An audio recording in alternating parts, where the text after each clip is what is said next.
What's up, everybody? Hope y'all are doing good. So today's video is actually it's inspired by, I have a couple friends on Facebook and they're both going through a divorce, and I went through mine a while back, and that's just kind of what I wanted to touch base on, was what I learned from my failed marriage. Y'all, it's hard. Divorce is very hard. I mean, if it feels like somebody has died. You have a lot of just unanswered questions. It affects your self-esteem. You wonder if you were good enough, and it just causes, I got very depressed. I got very depressed after, because mine happened so suddenly. But the thing about it is, when it was going on, it was awful. It was not fun by any means. But now that I have gotten past it and moved on, I learned some of the best relationship lessons of my life. I learned so much from that marriage that, it's stuff I will carry forward with me into my relationship now, and I have improved so much as a human. But while it's going on, it feels like, you're grieving. It's just something. It feels like something is just missing from your life, because you went from being with somebody every day, going to bed with them, waking up with them, always having them to talk to the next day, boom, they're not there anymore. So it definitely, going through my divorce definitely made me more appreciative of my boyfriend now, and being around him and his time, and just it makes me more appreciative about everything that goes on between us, because we do have a good relationship. But the biggest thing, guys, that I learned from my divorce is that communication is probably one of the most, if not the most important thing to maintain a healthy relationship. And that was a problem in my marriage.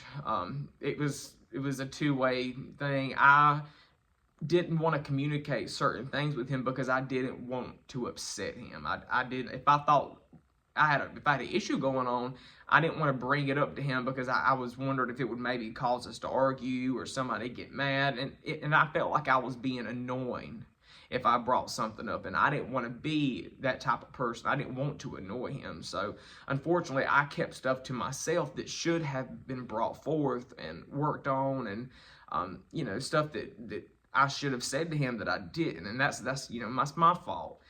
But a lot of it on his side too was he was not a very good communicator either. He had a hard time communicating his true feelings.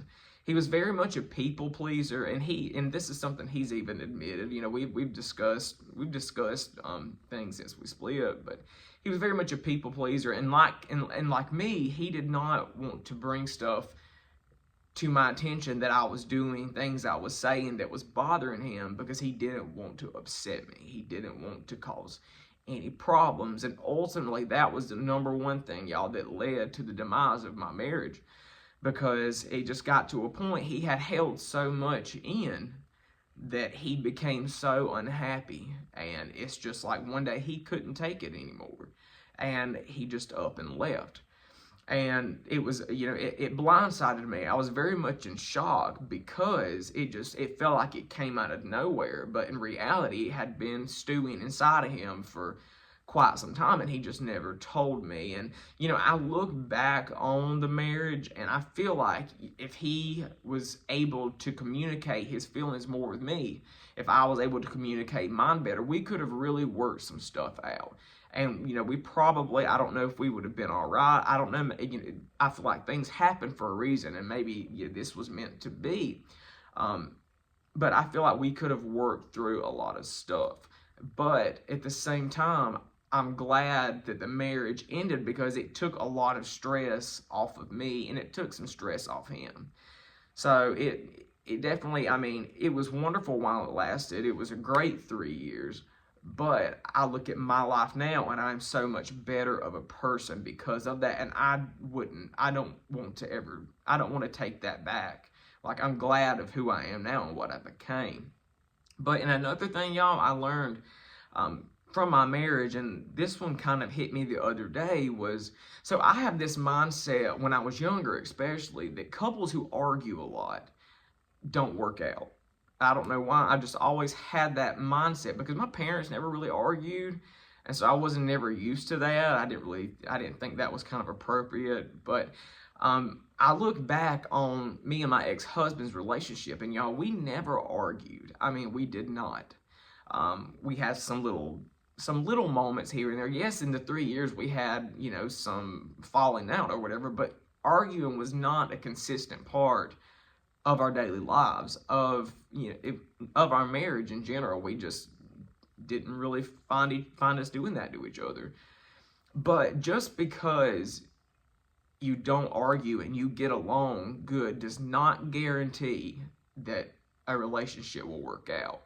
And to me, I always thought, well, if I find someone that I don't argue with, we don't really have many fusses and spats between each other, well, that means we're supposed to work out, that we will work out. But that is absolutely not true, because we didn't have many arguments because things were being kept inside that never got brought out. And there probably would have caused some arguments if they had come out, but they would have gotten fixed.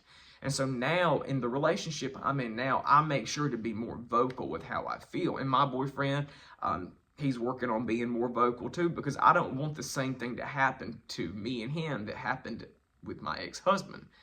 Because I learned from that, and I don't want to repeat the same patterns.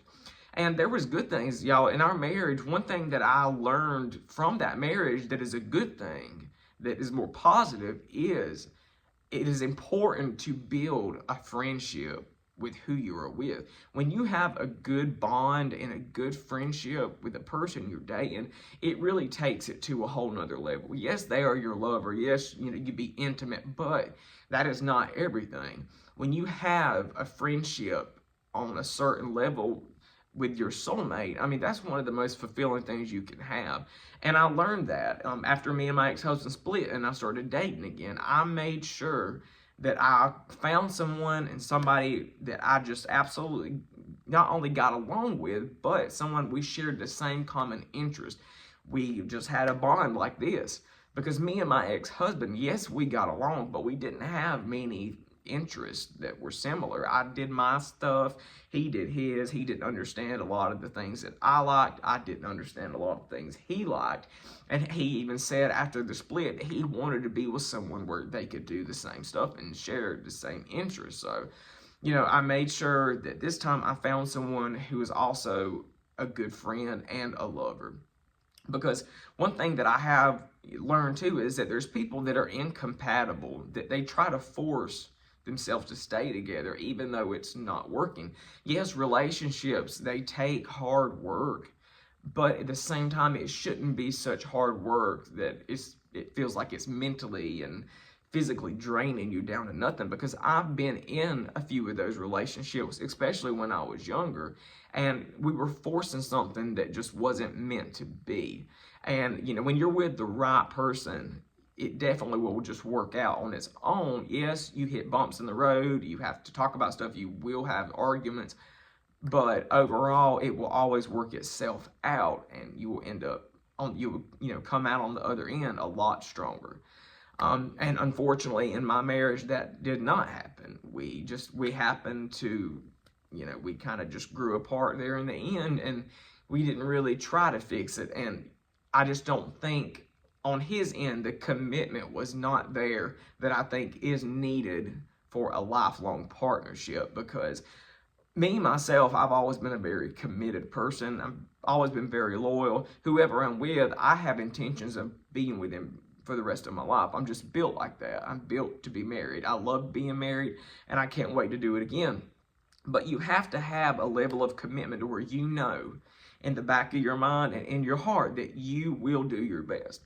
You will try your hardest to work on any problems you face, and you're not going to give up easily. Yes, there comes a time when a relationship turns so sour. Yes, you may love them, but sometimes that's not fully enough. You can't let your mental health decline to try to stay with someone and force it to work out. And that was another big thing I learned. But overall, y'all, the marriage, it went south, but I don't really have any regrets. I look back on the past and I'm thankful for everything that happened. I'm very thankful I met him, because I learned a lot from him. I became a lot more kinder of a person. more compassionate, and I was very narrow-minded and, you know, had a tendency to be shallow before I met him. But meeting him, I was just around someone that wasn't used to, and it was good for me. It opened my mind, and he made me a lot better of a person. And I've changed in a way that I look back a few years ago that I'm like, wow, I can't believe that, you know, I kind of have turned into this guy now. And it's like, I'm very proud of myself. I'm very thankful. But, you know, guys, if any of y'all if you're going through a divorce, or if you feel like one is coming your way, it's going to be very hard, but it is not the end of the world. It is not the end of you as a human being. You will find peace again. You will find happiness. You will move on, and you will live a very happy, healthy life. I'm living proof of it. Yes, I had a lot of problems. After we split, I started drinking real heavy, but, you know, I kind of gathered myself, and I realized, I was like, Dylan, you know, you have to pick yourself up and move on. But you also need to give yourself the time to grieve and the time to get over. Grieving is a process. It's not something that just happens overnight. It takes time, and, you know, with me, it took a couple years. It took a couple years to really grieve it and process it, but I came out much better on the other side, guys. But that's all I have for today's video. I'll have another one out here in a few days. I thank you guys for supporting the channel. I'm getting near 5,000 subscribers. It'll be pretty soon. Everything's going good on the channel, and I'm just very happy with everything. So thank you guys. I love you all, and I will have a video in a few days. Like this video and subscribe to my channel, and I'll see you soon. Bye.